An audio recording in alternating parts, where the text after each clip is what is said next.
Symptômes de la ménopause et alimentation de la ménopause. Dans cette vidéo, on va passer en revue les signes avant-coureurs de la préménopause, de la ménopause et quelle alimentation mettre en place pour déjouer ces désagréments.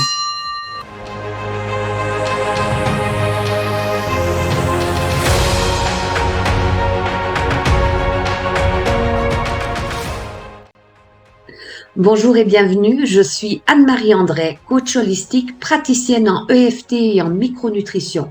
Dès la semaine prochaine, je vous propose chaque vendredi un sujet santé et alimentation.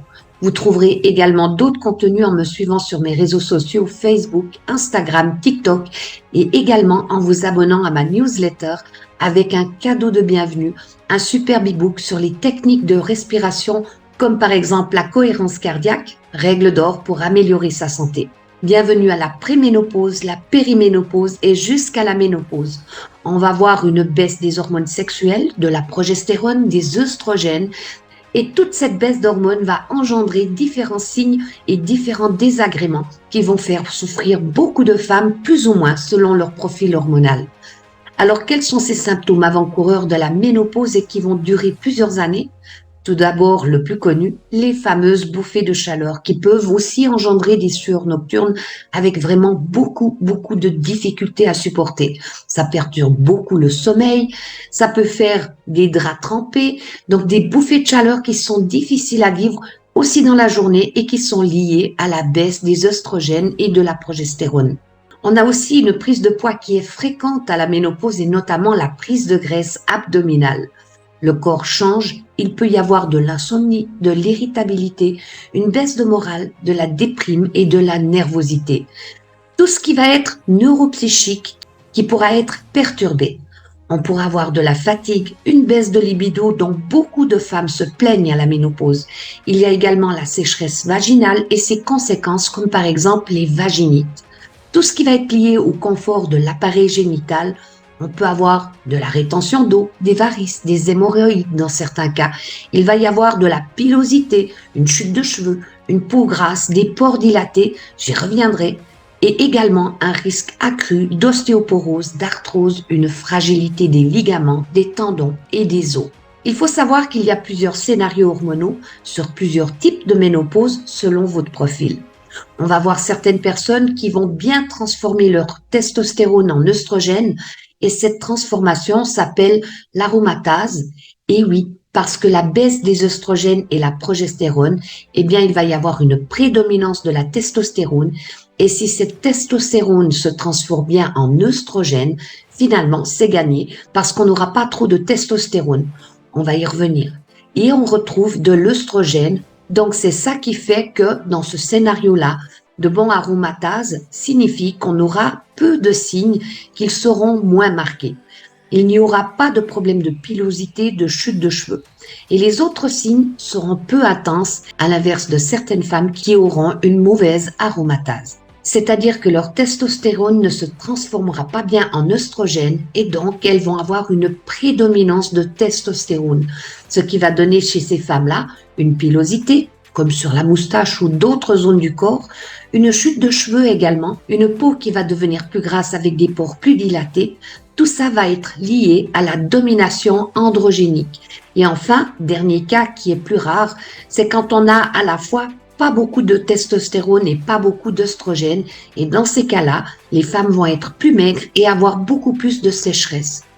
Je vous propose de me dire en commentaire si vous souhaitez que je fasse prochainement une vidéo sur tout ce qui peut se faire en phyto, donc les plantes et en micronutrition pour soulager les différents signes de ménopause. Aujourd'hui, je vous parle de l'alimentation. Il y aura déjà beaucoup à dire et si vous le voulez, je ferai une vidéo dédiée aux neurotransmetteurs si importants pour notre bien-être et notre santé. Marquez-le-moi en commentaire s'il vous plaît, je la ferai si j'ai beaucoup de demandes. Donc, parlant de l'alimentation à mettre en place en cas de signes embêtants de la ménopause. Déjà, pour perdre du poids, pour éviter d'en prendre, que doit-on faire ? Il faut savoir juste déjà pourquoi on prend du poids à la ménopause. Le fait que les hormones baissent va faire monter l'insuline parce que cet œstrogène, elle régule l'insuline et si vous en avez moins, forcément, l'insuline va monter à la hausse et l'insuline, c'est l'hormone qui fait baisser la glycémie, mais c'est aussi l'hormone qui fait stocker et qui fait particulièrement stocker au niveau du ventre, des hanches et qui fait prendre du gras. Donc, non seulement ça va bloquer la perte de poids, donc d'un coup, votre métabolisme ralentit. En plus, il y a également une baisse des hormones thyroïdiennes par l'effet de la baisse des hormones sexuelles. Et en plus, vous allez stocker du gras au niveau abdominal. Donc, pour ça, on va vraiment mettre en place une alimentation à faible index glycémique ou charge glycémique modérée. Ça veut dire qu'il va falloir éviter de faire monter rapidement votre glycémie à cause de certains aliments et donc faire monter l'insuline. Donc, ça va être de manger moins de féculents parce que les féculents, à l'heure actuelle, on en mange trop et on ne se dépense pas assez par rapport à la dose de féculents qu'on mange. Donc, dans nos assiettes, vous allez augmenter les légumes, augmenter les protéines, augmenter les bonnes graisses. Je vais y revenir et diminuer la part de féculents, donc moins de féculents déjà. Et ces féculents, on va mieux les choisir. Mieux les choisir, c'est-à-dire éviter tout ce qui est raffiné. Pas de pâte blanche, pas de couscous blanc, de riz blanc, de pain blanc. Attention, on va éviter tout ça. Je vais vous en parler à chaque fois dans quasiment toutes mes vidéos. On va plutôt choisir du semi-complet ou du complet et également on va faire attention au temps de cuisson. Vous savez que plus vous faites cuire des pâtes, du riz ou des pommes de terre, plus ça va faire monter leur index glycémique et vous allez stocker. Donc ce qu'il faut, c'est cuire al dente comme le font les Italiens. On cuit juste ce qu'il faut, donc on va surveiller notre cuisson. Ce qu'il faut savoir, c'est que les féculents qui refroidissent au frigo, comme les pâtes froides, le riz froid, les pommes de terre froides, ont un indice glycémique beaucoup plus bas. C'est donc intéressant pour diminuer l'index glycémique thermique, la charge glycémique de vos aliments.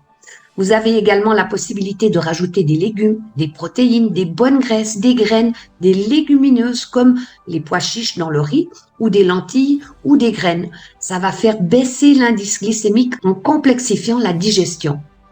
Attention bien sûr à tout ce qui est jus de fruits. Ça, je pense que vous le savez déjà. Tout ce qui est jus de fruits, c'est fatal pour l'index glycémique. Donc on évite. Sauf exception, les jus de fruits, les smoothies, tout ça, ça va trop faire monter votre glycémie. Ce n'est pas utile. Et en plus, il vaut mieux manger des aliments dans leur matrice. On va dire avec les fibres et la pulpe qui va avec. Donc, pas de jus de fruits. Et pour les fruits, vraiment pas plus de 2 par jour. Pour éviter de faire trop monter votre glycémie. Vous avez aussi intérêt à manger des bonnes graisses, comme par exemple de l'huile d'olive pas trop chauffée, de l'huile de lin en assaisonnement, de l'huile d'avocat, des noix, des avocats, des poissons gras, j'y reviendrai, des graines. Tout ça, ce sont des bonnes graisses. Les oléagineux également, tout ce qui est noix, amandes. Et l'important, c'est de consommer des petits poissons comme les sardines, les maquereaux, le hareng, les anchois. Pourquoi? Parce que ça va vous apporter des oméga 3. Et là, ça va intervenir à peu près sur tous les signes de la ménopause. C'est-à-dire, ça va réduire les bouffées de chaleur, ça va vous éviter l'inflammation et tous les désagréments qui vont avec. Ça va vous améliorer le moral et ça va vous aider aussi à perdre du poids. Oui, parce que les oméga 3 activent la lipolyse, qui est la combustion des graisses pour réduire les bouffées de chaleur. Pensez aussi à vous faire des infusions d'achillée millefeuille ou de gâtillet. Vous trouverez ça chez un herboriste et vous faites vous-même vos infusions et vous allez voir que ça va vous aider à réduire le risque d'ostéoporose. Ce qu'il faut, c'est avoir des aliments riches en calcium, mais pas forcément les produits laitiers. Les produits laitiers, certes, ils ont du calcium, mais leur calcium est faiblement assimilé, uniquement un maximum à 35%. Et de plus, tous les aliments, ces produits laitiers, vont vous faire de l'acidification qui va faire fuir le calcium dans les urines. Et quand vous regardez dans les pays les plus forts consommateurs de produits laitiers, comme par exemple la Suède, eh bien, c'est là où il y a le plus fort taux d'ostéoporose. Ça fait réfléchir. Donc, les produits laitiers, ce n'est pas forcément bon pour réduire l'ostéoporose. En revanche, vous allez avoir énormément de calcium dans les arêtes de sardines. Donc, vous pourriez manger les sardines entières si cela ne vous pose pas de problème. Et aussi des amandes. Dans les légumes à feuilles vertes, Là, vous allez avoir du calcium et le fait de manger des végétaux, ça va limiter l'acidification et au contraire, ça va équilibrer et ça va vous éviter de perdre votre calcium et vos minéraux. Pour ce qui est donc de cet équilibre acido-basique dont je viens de vous parler, c'est-à-dire pas trop d'acidification, pas trop d'alcoolisation non plus.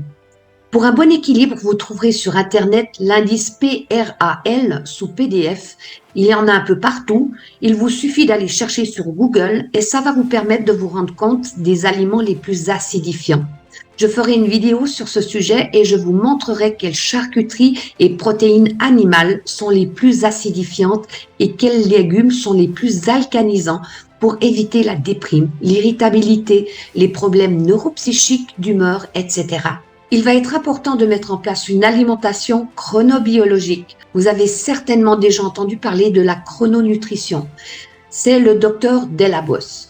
La chrononutrition, en micronutrition, on est plutôt sur l'appellation chronobiologique. Et qu'est-ce que ça veut dire? Ça veut dire une alimentation qui respecte les rythmes biologiques du corps, de synthèse des neurotransmetteurs et du cortisol. Toutes ces hormones qui participent à notre bien-être. Donc le matin, si vous voulez avoir de la joie de vivre, de la motivation, de l'entrain, de la vitalité, synthétisez votre dopamine en prenant un petit déjeuner protéiné non sucré et gras. Je vous ferai une vidéo sur le sujet prochainement et vous en saurez plus.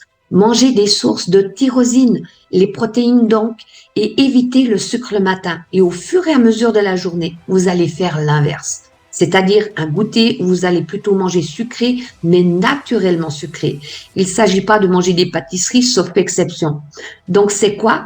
C'est des fruits avec des oléagineux pour faire baisser l'index glycémique, du chocolat noir, des amandes et des graines. Ça va vous permettre de synthétiser votre sérotonine, qui est donc le neurotransmetteur qui va vous donner de la bonne humeur, de la sérénité, cette capacité à prendre du recul par rapport aux situations et qui va se transformer en mélatonine pour mieux dormir, pour le moral, comme je vous le disais tout à l'heure. Pensez aussi à manger des petits poissons gras et des sources de zinc. Je ferai aussi prochainement une vidéo sur ce sujet et vous en saurez plus pour éviter l'insomnie. C'est exactement ce que je viens de vous dire sur la chronobiologie. On va même aller plus loin en évitant le soir un souper de manger des protéines animales qui vont toutes perturber cette synthèse de sérotonine. Mais pour la mélatonine, donc le soir plutôt des féculents, des légumes avec des légumineuses ou des protéines végétales, du bon gras et vous avez bien sûr intérêt aussi à manger des aliments riches en magnésium. Une vidéo suivra sur ce sujet. Booster sa libido. Beaucoup de femmes se plaignent d'avoir non seulement de la sécheresse vaginale, mais en plus de ça, une chute de libido. C'est pas évident à gérer et là aussi, je vais vous faire une vidéo sur laquelle je vous donnerai plus d'indications. Mais dans l'alimentation, il y a des choses que vous pouvez déjà faire. Vous allez avoir des super aliments. Vous savez, les super aliments, on en parle beaucoup. Vous les trouvez dans les magasins bio, donc dans la poudre de maca. Elle booste la libido et en plus, ce n'est pas mauvais en goût. Vous pouvez la parsemer dans vos desserts, vos compotes et vos yogourts, dans ce que vous voulez. Et si vous en consommez un peu tous les jours, ça va normalement vous aider dans la libido. Des super aliments comme les baies d'acaille, les baies de goji, le cacao cru que vous trouvez en magasin bio ou en ligne si vous l'achetez sur Internet et également du satavari qui est une asperge sauvage que vous allez également trouver en poudre dans un magasin bio et ça, c'est bien pour la libido. Vous pouvez également prendre de la spiruline, des graines de courge qui vont contenir des acides aminés qui vont participer à améliorer la libido et du gingembre, le fameux gingembre. Voilà, c'est tout pour aujourd'hui. J'espère que cette vidéo vous a plu. N'oubliez pas de mettre un like si vous avez aimé et de vous abonner, de la partager autour de vous. Merci beaucoup aussi pour vos commentaires bienveillants auxquels je prendrai plaisir à chaque fois que je les lirai et on se retrouve vendredi pour un prochain sujet. Et d'ici là, prenez soin de vous.